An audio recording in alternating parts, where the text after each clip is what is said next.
శ్రావణి, వాసు, రాము, school time అవుతుంది, లేవండమ్మా. లే. అమ్మా, వచ్చే వారం స్కూల్లో సైన్స్ ఎగ్జిబిషన్ ఉంది. దానికోసం కొన్ని సామాన్లు కావాలి. తీసుకుందాం లేవే. నాన్న, మా టీచర్ నన్ను స్టేట్ లెవెల్ టాలెంట్ టెస్ట్ కి సెలెక్ట్ చేశారు. బుక్స్ కొనాలి నాన్న. సరే నాన్న.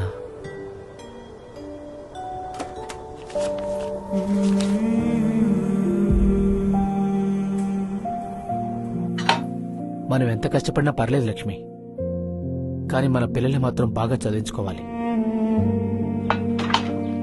పిల్లల కలలు ఎంత పెద్దవో వాటిని నిజం చెయ్యాలనే తల్లిదండ్రుల బాధ్యత అంతకంటే పెద్దది.